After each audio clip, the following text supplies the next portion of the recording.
August 1945. The world was already drowning in blood, yet no one knew it was about to change forever.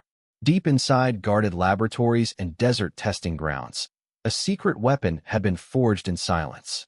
Not a tank, not a fighter plane, not a battleship, but something so terrifying that even its creators feared what would happen when it was unleashed.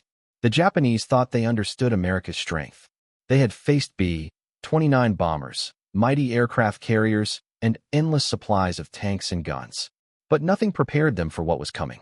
The sky over Hiroshima would soon ignite in a blinding light, brighter than the sun, carrying within it the power to erase an entire city in seconds. Soldiers, scientists, generals, and even the President of the United States all carried the same dreadful question. What have we created? Some believed it would end the war. Others whispered it might end humanity itself. This is not just the story of a bomb. It is the story of men who built it in secrecy, of pilots who carried it across the Pacific, and of the millions who would be forever scarred by its fire. In the summer of 1942, as battles raged across Europe and the Pacific, a group of the world's greatest minds gathered in secrecy. The place was Los Alamos, New Mexico, a barren desert chosen for its isolation. The project had only one name, the Manhattan Project. General Leslie Groves, a hard and uncompromising military man, stood before the scientists. "Gentlemen," he said firmly, "our mission is simple. Build a weapon powerful enough to end this war, and do it before the Germans." Among the men was J. Robert Oppenheimer, a quiet physicist with sharp eyes that always seemed lost in thought. He would later be remembered as the father of the atomic bomb. At that moment, however, he was just another man caught between duty and dread. "We are about to open the gates of hell," he whispered one night to a colleague. The work was relentless. Laboratories buzzed day and night as uranium and plutonium were refined in vast quantities. Every detail, the design of the bomb, the detonation system, even the casing, was hidden under layers of top-secret classification. Workers lived under guard, unable to tell their families what they were building. By 1945, the weapon was ready. Two designs had been perfected, one called Little Boy, the other Fat Man. Both promised destruction beyond anything mankind had ever known. Yet even at this final stage, doubt haunted the men. In July, at a remote desert site in Alamogordo, they tested the first device. Scientists huddled in bunkers, their hearts pounding. At exactly 5:29 a.m., the desert was torn apart by a flash of light so fierce it lit the mountains as if the sun had risen at midnight. A mushroom cloud boiled into the sky. Oppenheimer stood in stunned silence. Later, he recalled a line from the Bhagavad Gita, "Now I am become death, the destroyer of worlds." The weapon worked, and soon, it would be loaded onto an American B-29 bomber. Its destination, Japan. The night before the mission, a strange silence settled over the American airbase on Tinian Island. The rows of B-29 bombers gleamed under the dim moonlight, their massive wings stretching like silent predators waiting to be unleashed. Among them, one aircraft bore a name that would be etched into history, Enola Gay. Colonel Paul W. Tibbets Jr., its pilot, stood alone on the tarmac, smoking a cigarette. His eyes followed the silhouettes of his men moving in and out of the hangar, preparing for a mission cloaked in layers of secrecy. He knew what they carried was unlike any weapon ever forged by man. Inside the crew quarters, the men whispered to each other, their words a mixture of fear and nervous excitement. "Paul," whispered Captain Robert A. Lewis, the co-pilot, "you think this thing really works?" Tibbets exhaled slowly, trying to mask his own uncertainty. "It will work. The scientists swear by it. But they don't have to fly it over a city filled with people," Lewis muttered, his voice breaking. Nearby, Major Thomas Farabee, the bombardier, polished his bomb sight with precision. His face was expressionless, mechanical even, but his hands trembled slightly when no one was looking. "They told us it's just another bomb," he said flatly. "But if that were true, why the secrecy? Why the armed guards, the codes, the endless briefings?" No one answered. At dawn, the bomb was rolled out. A dull gray cylinder, 12 feet long and nearly 10,000 pounds. It was codenamed Little Boy. Soldiers strained as they hoisted it into the bomb bay of the Enola Gay. They worked in silence, but the air buzzed with unspoken tension. Everyone knew this weapon wasn't just large, it was something altogether different. Lieutenant Morris Jepson, the weapons officer, adjusted the fuses carefully under armed supervision. The officer spoke in clipped phrases, repeating procedures as though a single misstep could doom them all. Arming sequence verified. Primary explosive in place. Uranium core secured. The words echoed like ritual incantations, each syllable carrying the weight of death. As the crew assembled, General Thomas Handy arrived to give final orders. His face was unreadable, his voice stern. "Gentlemen, you carry the most powerful weapon ever created by mankind. Its purpose is to end this war. If you succeed, countless American lives will be saved. Do your duty. History will remember your names." There was no applause, no shouts of confidence. Only the sound of boots scraping against the ground as the men saluted. Colonel Tibbets climbed into the cockpit and strapped himself in. His hands rested on the controls, steady but cold. Robert Lewis sat beside him, muttering a quiet prayer under his breath. In the rear of the aircraft, the crew shuffled into place. Navigator Theodore Dutch Van Kirk, flight engineer Wyatt Dusenbury, radio operator Richard Nelson, and the rest of the 12-man team. Each man's face was pale in the early light. At precisely the signal, the four engines roared to life, their thunder splitting the silence of the island. The ground shook as Enola Gay rumbled down the runway, its massive frame groaning under the weight of its deadly cargo. Soldiers on the ground watched in silence, their salutes stiff, their faces grim. They knew they had just witnessed the beginning of something the world would never forget. As the bomber ascended into the sky, the Pacific Ocean stretched endlessly below, calm and deceptively peaceful. The horizon glowed faintly with the colors of dawn. Inside the cockpit, Lewis broke the silence. "Paul, do you ever think about what's down there? The people? The children?" Tibbets didn't look at him. "I think about the boys dying every day in the Pacific. I think about Iwo Jima, Okinawa, the casualties we can't afford. If this ends at all, then that's what I think about." The words hung heavy, unconvincing even to himself. Hours passed in tense quiet, broken only by the hum of the engines. Some of the men dozed fitfully, their dreams uneasy. Others clutched their dog tags as if the thin metal could shield them from what they carried. Navigator Van Kirk traced their path carefully on his charts. Approaching target zone, he announced in a low voice. His finger tapped over the name written in neat black ink, Hiroshima. The crew exchanged glances, their silence more powerful than words. Below them, the city bustled with ordinary life.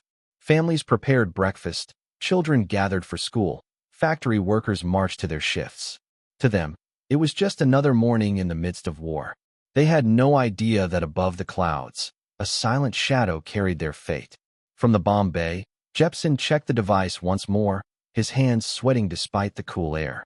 "Fuse-armed," he reported. His voice cracked, and for a moment, the enormity of his role struck him. He had just set in motion the death of tens of thousands. As they neared the drop point, Major Farabee adjusted his bomb sight. His breathing slowed, his hands steadying as if all his doubts vanished in the ritual of duty. "Target acquired," he said coldly. "Downtown sector, clear visibility." Tibbets gave the order. "Prepare for release." The crew braced. A silence fell inside the aircraft, broken only by the mechanical clicking of the bomb sight as Farabee made final adjustments. The men didn't look at each other. They couldn't. Farabee's voice was calm, rehearsed, almost detached. "Bomb away." A metallic thud echoed through the aircraft as the bomb dropped free from its cradle, tumbling silently toward the earth below. In that instant, time seemed to stop. The crew sat frozen, every heartbeat thundering in their ears. Somewhere far below, a city full of lives went about its mourning, unaware that death was falling from the sky. The Enola Gay banked sharply, retreating from the scene, the men's eyes fixed on the horizon. None dared to speak. None dared to pray. They all knew the world was about to change forever. Morning sunlight spilled gently over the city of Hiroshima. Streetcars rattled along their tracks. Children in uniforms walked to school clutching books, and vendors opened their stalls near the river. Fishermen cast their nets, their boats rocking on the quiet water. To the people below, it was just another day of war. Rations were scarce, air raid sirens were common, but life had learned to continue. In the offices of the 2nd General Army Headquarters, a handful of officers leaned over maps. Major General Shunji Kuroiwa traced his finger along the Japanese coastline, muttering about defense strategies.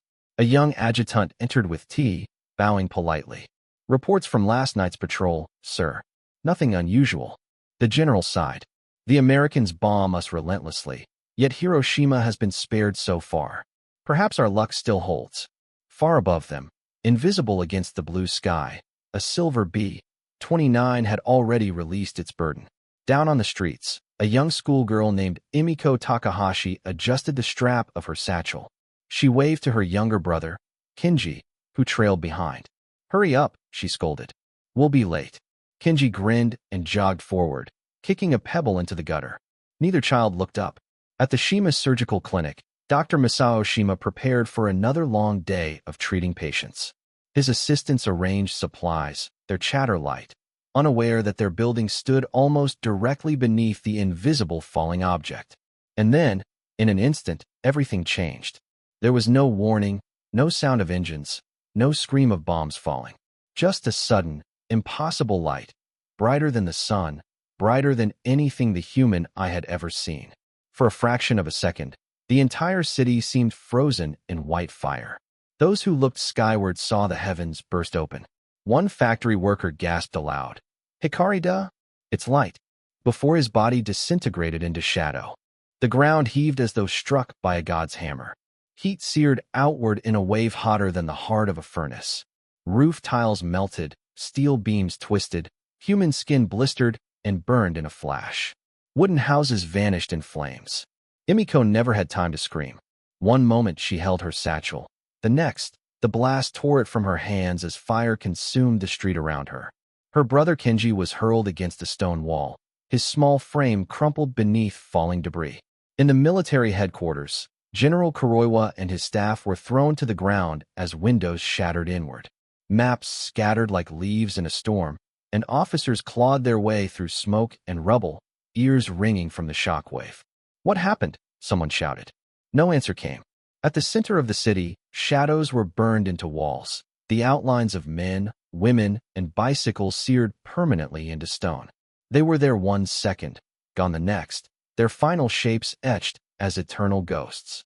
The WWII bridge, the target of the American bombardier, had vanished beneath a roiling pillar of smoke and fire. Rivers boiled. Birds fell from the sky, their wings ablaze. Within moments, Hiroshima was no longer a city. It was a burning wound on the earth. Survivors stumbled through the inferno, their clothes shredded, their skin hanging in strips. A mother clutched a baby who was no longer alive, her voice hoarse as she repeated the child's name again and again. School children wandered aimlessly, their hair smoldering, their eyes blinded by the flash. At the Hiroshima Army Hospital, chaos erupted. Doctors and nurses who had survived tried desperately to treat the endless tide of burned, bleeding victims. But supplies were destroyed, water contaminated, and the injured numbered in the tens of thousands.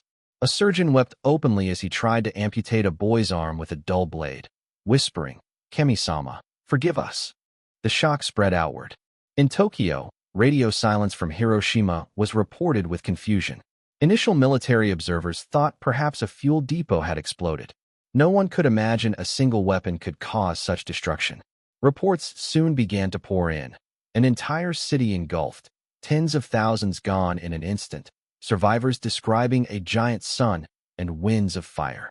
In the ruins, Emiko regained consciousness.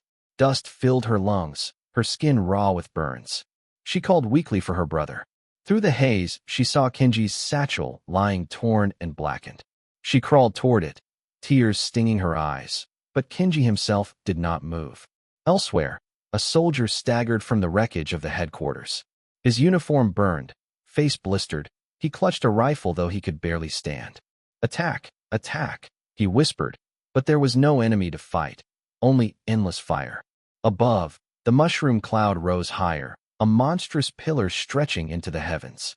It cast a shadow across the land, an unnatural storm that would haunt survivors for decades.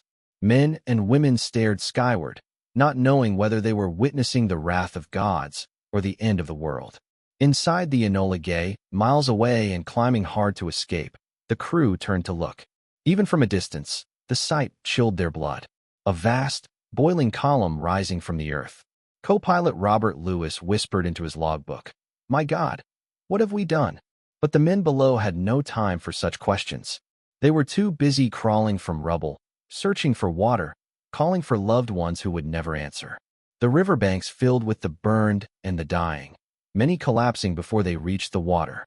Bodies floated downstream, the silence broken only by faint cries that grew weaker with every passing moment. In the heart of Hiroshima, a once thriving city had been reduced to ash. Civilians, soldiers, doctors, children, all swept away in a single, blinding flash. And yet, for Japan's leaders, the true scale of what had happened was still beyond imagination. They did not yet know this was only the beginning.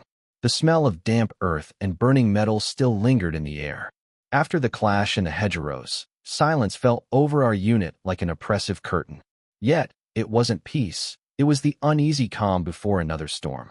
I could see it in the men's faces, hollow eyes, trembling hands, and the constant twitch of ears listening for the enemy's next move. We had been ordered to advance deeper into enemy territory, pushing toward a small village that the Germans had fortified into a death trap. Its cobblestone streets, once a place where children played, were now choked with barbed wire and machine gun nests. The commander, Captain Miller, studied the map by the dim glow of a lantern. His finger traced the streets where resistance would be thickest. "Gentlemen," he said, his voice gravelly yet firm, "this village holds more than guns. Intelligence reports suggest the Germans are storing vital documents there. Orders, communications. If we take it, we'll cripple their defenses in this sector. But make no mistake, they know the value of what they're hiding." His words struck us like a hammer. It wasn't just another assault. This was something larger, something that could shift the battlefield. We moved at night, under a moon veiled in drifting clouds. Every crunch of boots on gravel seemed louder than cannon fire. I held my rifle close, fingers brushing the smooth metal like a talisman.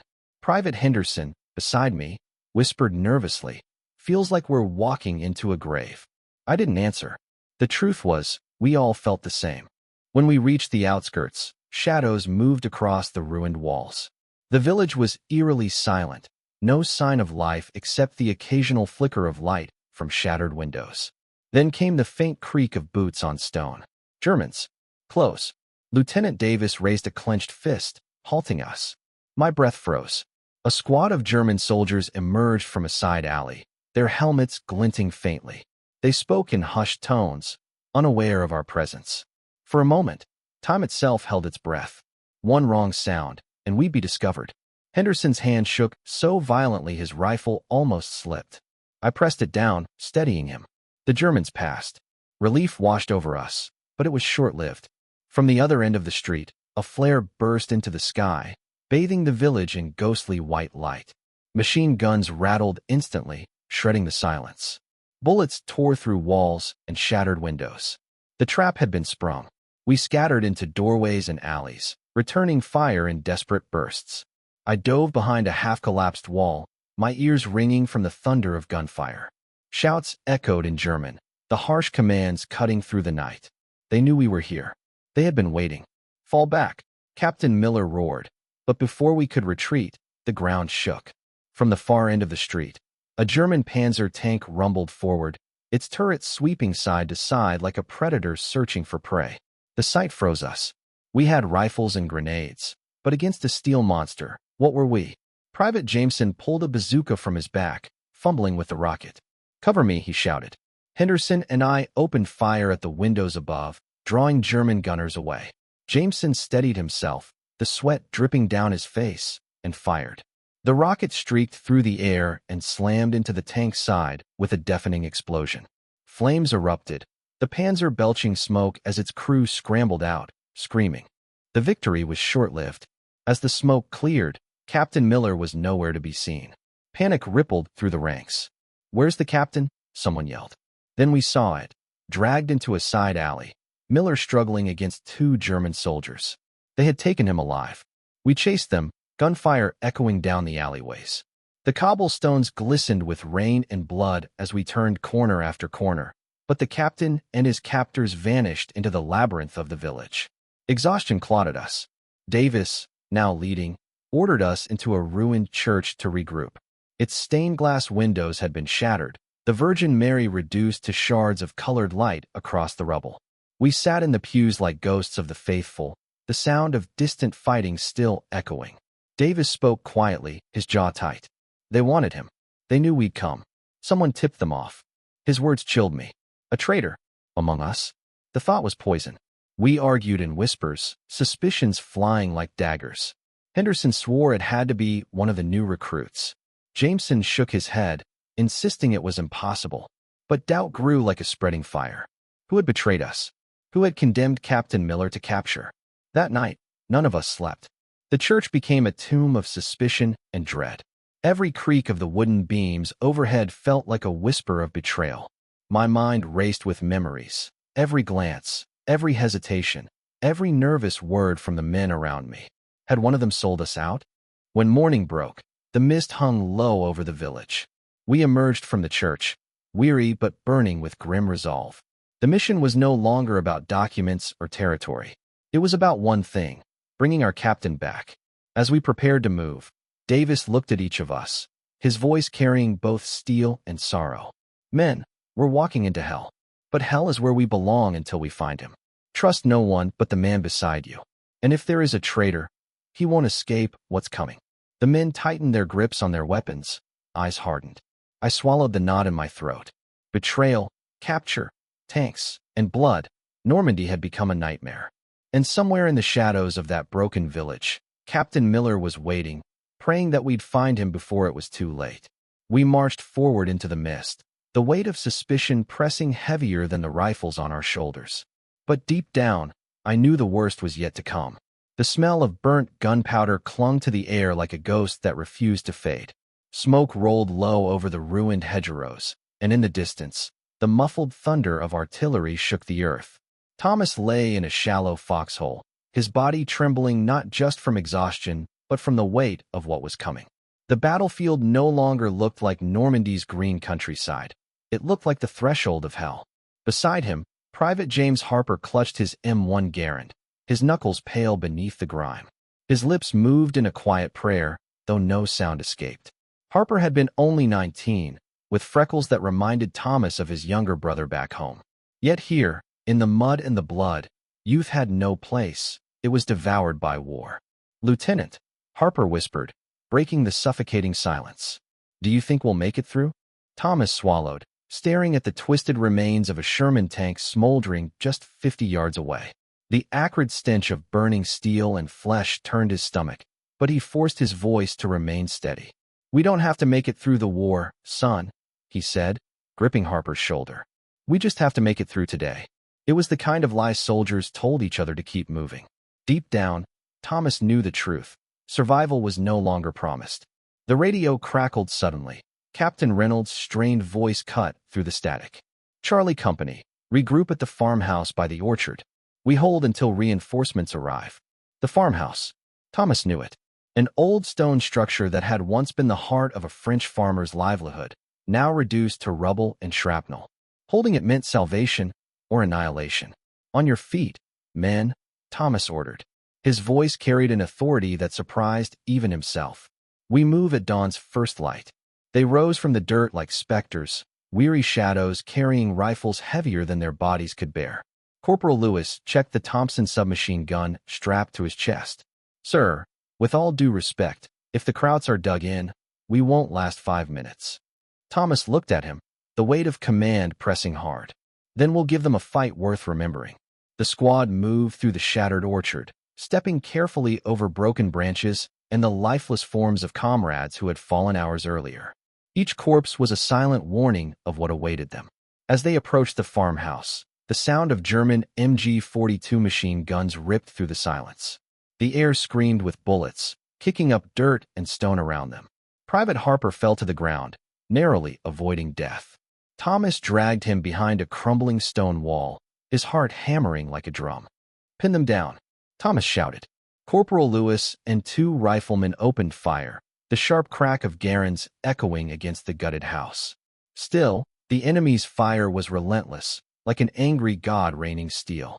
Inside the farmhouse, Thomas caught a glimpse of movement. German soldiers in gray uniforms, their helmets gleaming faintly under the smoke-stained sky.